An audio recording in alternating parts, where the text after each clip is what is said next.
Estimados participantes, muy buenos días. Reciben el cordial saludo del Consejo Regional 11 Huaraz del Colegio Médico del Perú. Continuando con nuestro internacional, el día de hoy iniciamos nuestro segundo día a cargo de la licenciada María Latorre. Ella es de nacionalidad argentina y que nos va a brindar y compartir respecto a la temática de fast food. Quisiera mencionarles un pequeño resumen, un breve resumen del currículum de la licenciada. Ella es especialista en cuidados intensivos, es coordinadora del Departamento de Docencia de Investigación del Hospital Dr. Bernardo Housay y de Mar del Plata, miembro de la Comisión Directiva de la Sociedad Argentina de Terapia Intensiva, expresidenta de la Federación Latinoamericana de Enfermería en Cuidados Intensivos, y además es docente e investigadora. Invito a la licenciada que pueda compartirnos toda la experiencia y el conocimiento que nos da en este tema de FASTQ. Adelante, doctora. Hola, buen día. Muchas gracias por la presentación, muchas gracias por la invitación. En el transcurso de los minutos que siguen vamos a conversar acerca de lo que acaba de comentar el colega de FastHack. Por favor, tengo inhabilitada la función de compartir pantalla. Si me pueden habilitar. Licenciada, ¿lo puede revisar y ya se le compartió? Ahí está, perfecto. Muchas gracias. Bien. Bien, mi formación de origen, yo soy intensivista, así que un poco el tema que vamos a abordar hoy tiene que ver con cuidados generales del paciente crítico. Esta idea, Fast Hug o abrazo rápido, provino de un artículo elaborado por el profesor Jean-Louis Vincent del Hospital Universitario de Bruselas hace más o menos unos 7 años. Probablemente el doctor Vincent sea uno de los más prolíficos investigadores, autor de numerosísimos artículos originales, capítulos de libros, pero este artículo particularmente yo creo que tiene una relevancia mayor porque tiene que ver con los cuidados generales, con aquello que los intensivistas, médicos, enfermeras, kinesiólogos, intensivistas como equipo no deberíamos olvidar al momento de situarnos al lado de nuestro paciente. Vincent dice, dele a su paciente un abrazo rápido, al menos una vez al día. Vamos a ver este abrazo rápido, este fast hug, ¿qué quiere decir? Es una mnemotecnia donde cada una de las letras que componen la palabra fast hug implica un aspecto de cuidado. Vamos a analizar cada uno de estos indicadores y vamos a ver el nivel de evidencia de cada uno para poder aplicarlo en nuestras unidades. Nuestros objetivos, y el objetivo general de lo que es la propuesta FastHack, es tratar de identificar y chequear algunos aspectos claves en el cuidado general del paciente crítico. Esto ayuda a mejorar la calidad del cuidado, fomenta la estrategia del trabajo en equipo. Como toda lista de cotejo, como toda checklist, disminuye la variabilidad en las prácticas clínicas, previene, reduce los errores y estimula profundamente el trabajo en equipo. Y aquí hago un pequeño paréntesis para diferenciar lo que es el trabajo en equipo y el trabajo en grupo. En general, es bastante fácil hablar del trabajo en equipo, pero es muy difícil aplicarlo. Y en general también en la mayoría de nuestras unidades es más la expresión de trabajo grupal de personas que hacen lo mejor que saben hacer, pero en cuanto a que las respuestas son individuales, la formación son personas con formaciones similares que tienen trabajos similares, pero que sin embargo no hay una gran coordinación, no se necesita cohesión y se depende de un jefe o de una figura que sea referente. En cambio, el trabajo en equipo responde en conjunto por el trabajo realizado, por lo tanto, cada miembro domina una faceta del trabajo que son complementarias al trabajo del otro, que se necesita cierto liderazgo para establecer estándares comunes, se necesita cohesión porque el trabajo en colaboración es lo que lo caracteriza, y aquí las jerarquías se diluyen. Refiriéndonos específicamente a FastHack, se produjo una gran cantidad de evidencia en torno de los equipos que han decidido aplicar esta mnemotecnia, esta metodología. Acá les presento los títulos de algunos en una breve búsqueda que hice, inclusive en el contexto del COVID. A pesar de que es un estudio que fue publicado hace 7 años, fíjense que la gran actualidad que tiene, que fíjense que uno aquí dice que la aplicabilidad en el contexto de pandemia del bundle de FastHack tuvo buenos resultados en torno de los cuidados de pacientes afectados por COVID. Acá hay una aplicación de FastHack que tiene que ver al ámbito de la nutrición. Acá mide el protocolo FastHack y la asociación con mortalidad. También está asociada a disminución de las neumonías asociadas a ventilación mecánica. Este es otro estudio que evalúa el outcome a corto plazo, o sea que ha llamado la atención profundamente en todos los aspectos de la atención del paciente crítico. Bien, ¿qué quiere decir estas dos palabras, esta mnemotecnia, FastHack? Fíjense, son 7 aspectos que no deberíamos olvidar de chequear todos los días. La F de feeding, de alimentación, la A de analgesia, la S de sedación, la T de protocolo de prevención de trombosis, la H de cabecera, la U de prevención de úlceras gástricas, y la G de monitoreo de la glucemia. Ahora vamos a analizar la evidencia y algunas cuestiones que tienen que ver puntualmente con cada uno de estos indicadores. Recuerden una vez más que FastHack debe ser aplicado por todo el equipo y al menos una vez al día. O sea, esto no es solamente una responsabilidad de las enfermeras, ni solamente una responsabilidad de los médicos o algo que tenga que ver con la tarea de los kinesiólogos, sino que es todos, todo el tiempo. Bien, el primer indicador, feeding, de alimentación, el objetivo es que todos los pacientes deberían ser alimentados por vía oral o enteral dentro de las primeras 24 horas del ingreso. Obviamente que hay situaciones que son particulares, pero no son la mayoría y no son tan frecuentes. Entonces, ¿qué preguntas nos deberíamos hacer en este aspecto? En primer lugar, si además de la hidratación parenteral, si el paciente recibe algún tipo de aporte nutricional.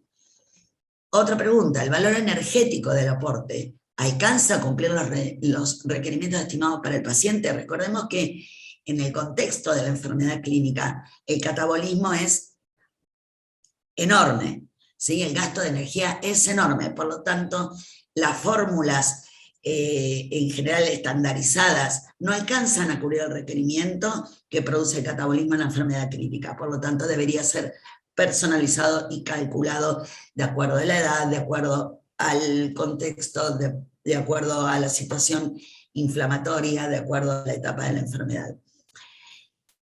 La tercera pregunta es si existe alguna contraindicación absoluta para la alimentación.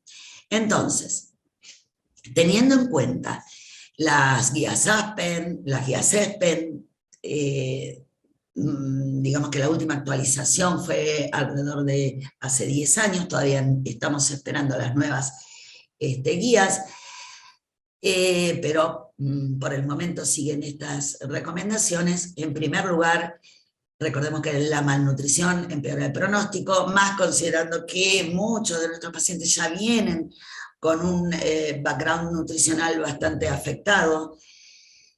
Esta situación de malnutrición aumenta la incidencia de infecciones, retrasa la cicatrización, aumenta la estadía en terapia intensiva. Cuando la vía enteral mantiene la función del tracto gastrointestinal, hay menor incidencia de sangrado, por lo tanto, también previene las úlceras gastrointestinales y hay menor incidencia de translocación bacteriana. El inicio temprano de nutrición enteral se asocia a una recuperación más rápida y menos complicaciones en comparación con el inicio tardío. Todo esto demostrado por numerosas publicaciones.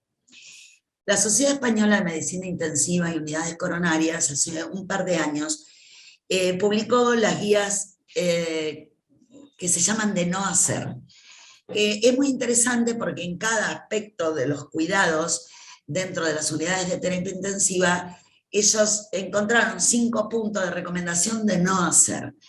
Respecto de metabolismo y nutrición, fíjense que recomiendan no retrasar el inicio de nutrición enteral en pacientes con estabilidad hemodinámica, después de resucitación de un shock con fluidos y con al menos un fármaco vasopresor o inotrópico.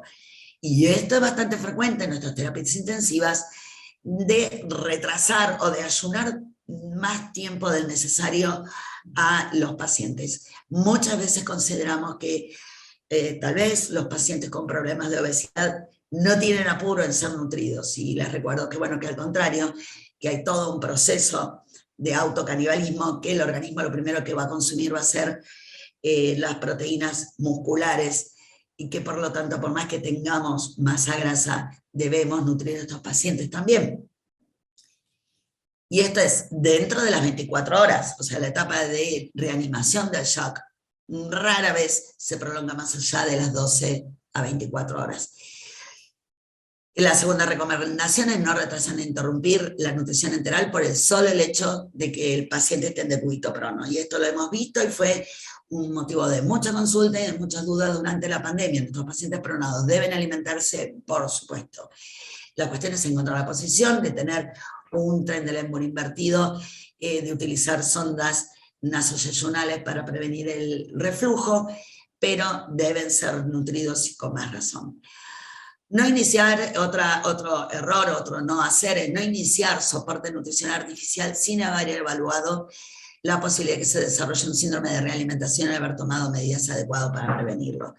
Esto es en algunas situaciones, síndromes de intestino corto, alguna situación que pueda tener un impacto negativo.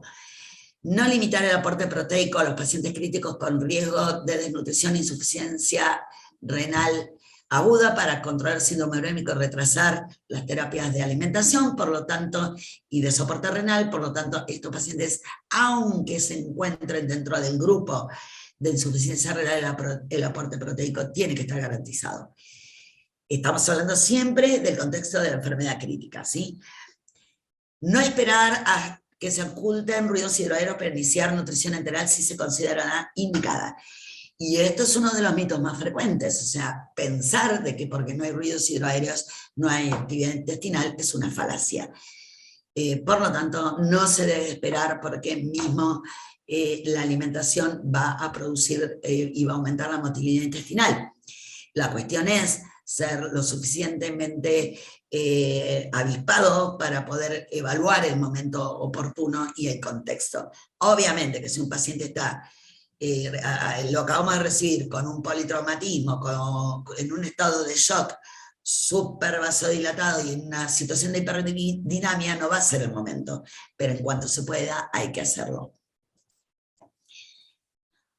A de analgesia, debe evaluarse el dolor con escalas validadas, registrarlas y tratar en consecuencia.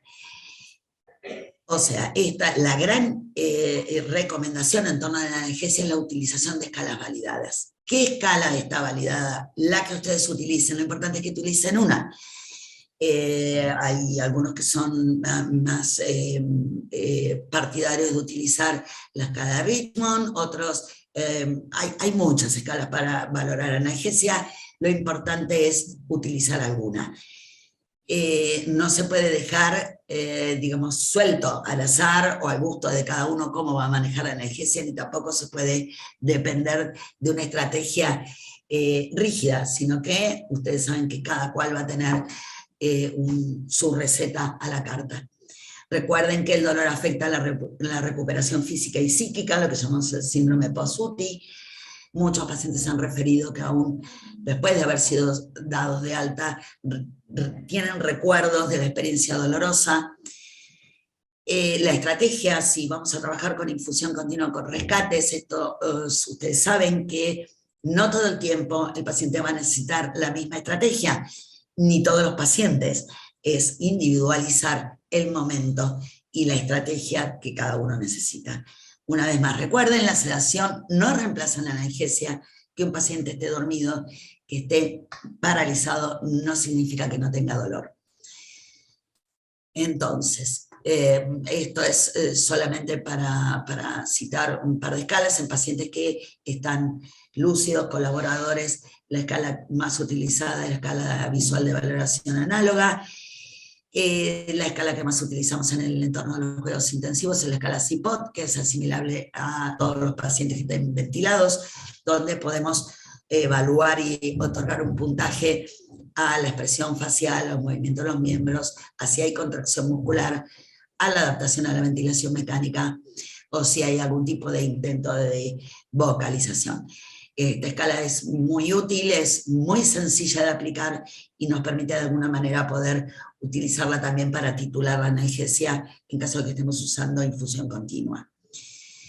Respecto de la sedación, el objetivo es titular la sedación con escalas validadas y según objetivo, primero analgesiar, luego sedar. No todos los pacientes necesitan sedación, sí probablemente la mayoría necesiten analgesia. Entonces, una vez más, utilizar escalas validadas, evaluación diaria de la necesidad de sedación. Lo hemos visto durante la pandemia, nuestros pacientes COVID, los que estuvieron más severos, los pacientes con mayores trastornos de la oxigenación, tuvieron muchos días de sedación y aún de parálisis muscular. Esos pacientes les llevó mucho más tiempo recuperarse en el caso que se hubieran recuperado, y todavía muchos muestran secuelas neuromusculares derivadas de la debilidad adquirida en terapia intensiva. Recuerden también que la sobresedación retarda el weaning, por lo tanto los tiempos de ventilación mecánica se hacen más prolongados. En este aspecto, la escala de agitación y sedación de Richmond, o RASS, es la más utilizada, es la más útil porque podemos evaluar efectividad de sedación y podemos evaluar también aparición de signos de agitación. No todos los pacientes ventilados necesitan, repito, estar sedados, sí analgesiados. Ustedes saben que los modos asistocontrolados son de presión de soporte, son modos que permiten prevenir de alguna manera lo que es el síndrome post-UCI y la debilidad adquirida. Por lo tanto, lo ideal es mantener a los pacientes en este lugar de la escala, entre 0 y -1. Hacia abajo, la escala Richmond mide lo que es sedación, somnoliento, sedación leve, moderada, profunda y sin respuesta, y hacia arriba, en números positivos, lo que es agitación. Esto también nos permite detectar de alguna manera las etapas precoces del delirio hiperactivo. Por lo tanto, tener escalas validadas como esta para poder monitorear y titular nuestras drogas, sobre todo ha sido una herramienta muy valiosa para lo que es el empoderamiento de la enfermería especializada, donde en nuestras unidades los médicos nos indican el nivel de RAS en el que quieren mantener al paciente, y nosotros simplemente lo que hacemos es manejar las bombas infusoras para lograr el nivel indicado. En este aspecto, las guías no hacer en el trabajo de sedación, analgesia y delirio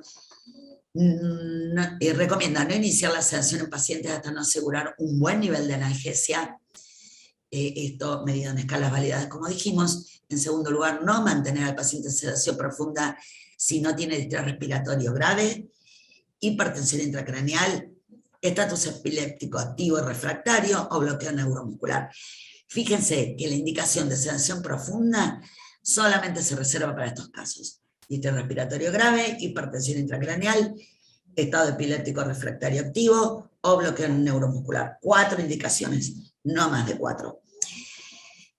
En tercer lugar, no sedar sin objetivos individualizados y terapéuticos adaptados a la situación clínica, evaluado por escalas validadas. Una vez más, no utilizar únicamente medidas farmacológicas para tratar y prevenir el delirio, o sea, que siempre la medida farmacológica para tratamiento de delirio sea, en primer lugar, la prevención de la aparición de delirio. ¿Sí? Evitar las benzodiazepinas, que saben que, a pesar de ser sedantes, tienen un efecto prolongado, una liberación muy lenta, y que además, paradójicamente, son prodelirantes. Y ni hablar de las sujeciones mecánicas. Con sujeciones mecánicas lo único que hacemos es empeorar la cuestión. Y en quinto lugar, no indicar bloqueo neuromuscular prolongado hasta haber asegurado sedación profunda y analgesia adecuada. Bien, en la T de profilaxis del tromboembolismo, todos los pacientes deben recibir profilaxis para prevenir trombosis venosa profunda y trombosis pulmonar.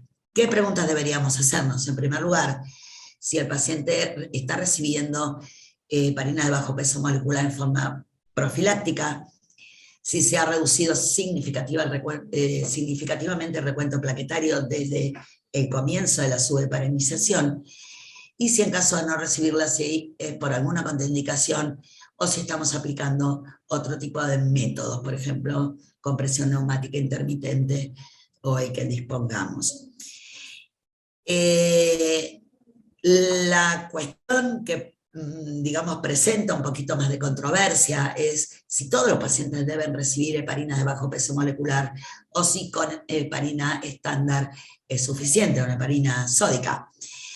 En realidad, los pacientes que deberían, se reserva las heparinas de bajo peso molecular para algunas situaciones particularmente descriptas, que son aquellos pacientes con algún tipo de condición cardiovascular, no pacientes con shock cardiogénico, sino en la mayoría de los pacientes la heparina de bajo peso, la heparina estándar está muy bien. Esto empezó a ponerse en discusión durante la pandemia por la escasez que había de heparinas de bajo peso. Y se encontró que, bueno, que en la mayoría de los pacientes en una revisión sistemática responden, es suficiente con una heparina estándar. Sí es importante la movilización precoz en todos los pacientes. Movilización precoz es no solamente los cambios de decúbito que podemos hacer en la enfermera, sino que aquí es particularmente importante la tarea de los kinesiólogos y fisioterapeutas en lo que es primero serán movimientos pasivos y luego ir estimulando y corriendo ese límite de movilización para que el paciente pueda recuperar lo más rápidamente posible la actividad muscular. Recuerden que las medidas de compresión neumática secuencial son las de primera línea en cuanto a recomendaciones en pacientes con anticoagulación contraindicada. ¿Y estos pacientes quiénes son? Bueno, los pacientes con hemorragias intracraneales, con algún tipo de situación de accidente de la coagulación y con algún tipo de situación proclive a las hemorragias o con úlceras gastrointestinales, etc. Estos pacientes van a requerir medidas de compresión neumática secuencial. ¿Sirven las vendas elásticas que habitualmente se utilizan en los pacientes prequirúrgicos? No, no sirven para nada. Es algo que se sigue manteniendo por una cuestión, no sé si de tradición o qué, pero hace tiempo ya que la evidencia muestra que las vendas elásticas no tienen absolutamente ningún rol en lo que es la prevención del tromboembolismo. Bien, la H de cabecera 30 grados, todos los pacientes en terapia intensiva deben permanecer con la cabecera entre 30 y 45 grados para prevenir las neumonías asociadas a ventilación y el reflujo gastroesofágico. Forma parte de todos los paquetes de medidas de prevención de neumonías asociadas que están publicados, absolutamente en todos. A la cabecera 30 grados hay que sumar la verificación diaria de la posición de la sonda nasoenteral. Y en decúbito prono, también. En decúbito prono, la mayoría de las camas que tenemos en las terapias intensivas permiten que podamos hacer un tren del embudo invertido, por lo tanto, la cabecera siempre 30 grados. Esto está también avalado por la evidencia en múltiples revisiones sistemáticas, donde se ha evaluado versus posición supina y se ha encontrado que disminuye las chances de desarrollo de neumonía, simplemente por el hecho de que disminuye la microaspiración del lago faríngeo. Y también si se asocia a la utilización de sondas nasoenterales, se previene también la aspiración, digamos el reflujo gastroesofágico sumado a la elevación de la cabecera, previene también las neumonías. Bien, la U de prevención de úlcera por estrés, todos los pacientes deberían recibir profilaxis para las úlceras por estrés para prevenir hemorragia digestiva. Bueno, este es un aspecto que hoy día es bastante controversial. En primer lugar, derivado a la salida de la mayoría de las guías de la ranitidina, porque anteriormente de esto la duda era si se utilizaba el inhibidor de la bomba de protones, si se utilizaba ranitidina. Bueno, ahora la ranitidina está saliendo de las guías. Por lo tanto, la mejor estrategia para la prevención de la úlcera por estrés es la alimentación enteral precoz y suficiente. De vuelta, nutrición enteral precoz es cuando dentro de las 24 horas del ingreso. Esto previene la translocación bacteriana y, digamos, mantiene lo que es la actividad ciliar y de las microvellosidades intestinales. Por lo tanto, es el primer factor preventivo de la úlcera por estrés. ¿En qué pacientes utilizaríamos inhibidores de la bomba de protones? Y en pacientes insuficientes renales agudos, en coagulopatías, en pacientes que estén recibiendo esteroides o cuando haya una historia de úlcera gastroduodenal. En la mayoría de los pacientes con nutrición enteral precoz es suficiente. La G de control de glucemia. ¿En quiénes vamos a controlar la glucemia? En todos los pacientes que estén internados en la terapia intensiva, porque ustedes saben que existe lo que se llama hiperglucemia por estrés. Esta hiperglucemia está asociada a peor pronóstico, sobre todo en pacientes cardiópatas, en el traumatismo de cráneo y en los pacientes que estén en shock. Por lo tanto, muchos también debutan una diabetes en el contexto de la enfermedad crítica. El control de glucemia tiene que estar muy, muy estrechamente monitorizado. Recuerden que a partir del estudio de Night Sugar, de hace ya unos años, se encontró que la variabilidad de la glucemia, estados de hiperglucemia, estados de hipoglucemia, correcciones, glucosados hipertónicos, insulina, etc., esta variabilidad se asocia a mayor mortalidad. Por lo tanto, hay que mantener a los pacientes lo más estables posibles en sus niveles de glucemia. La duda es si la insulina se administra por bomba de infusión continua o versus correcciones por vía subcutánea. En los pacientes críticos, que puede haber algún tipo de trastorno circulatorio de la microcirculación, sobre todo en el shock o en pacientes con anasarca, las correcciones subcutáneas no tienen utilidad. Por lo tanto, se recomienda la infusión continua estrechamente monitorizada. Paciente con infusión continua de insulina debe tener monitorizada la glucemia por lo menos cada 2 horas, ¿sí? Y muy estrechamente.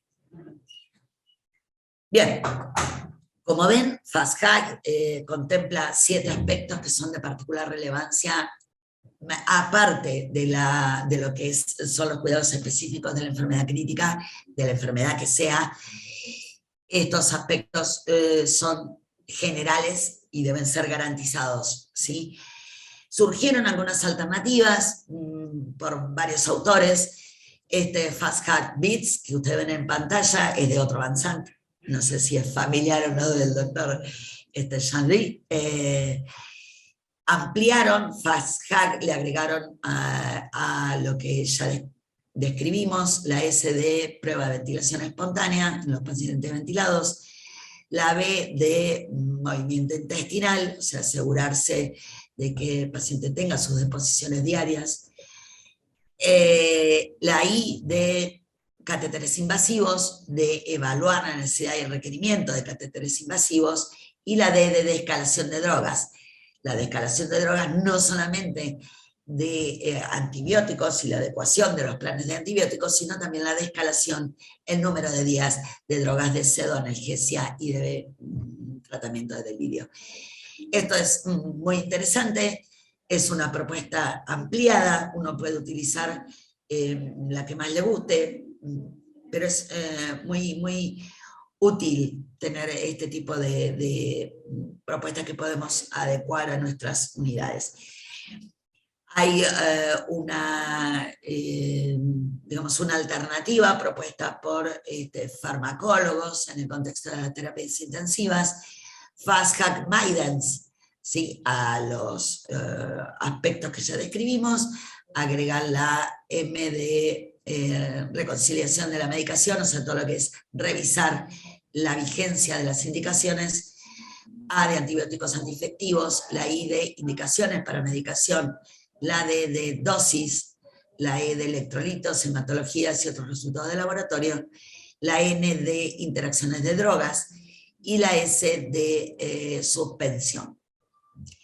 Otra alternativa es Fajad y Band-Aids, que esto es por enfermeras especialistas en trauma, que a los indicadores propuestos por Van Sant agregaron la B de movimiento intestinal, la A de actividad diaria e incrementada, digamos, al cabo de los días en cuanto a lo que es actividad muscular, la N de descanso nocturno, la D de prevención de la del disability, de prevenir, digamos, lo que es la debilidad adquirida, lo que es todo lo que es mantenimiento de la integridad cutánea, la prevención de infecciones, la D de prevención del delirio y la S de cuidado espiritual.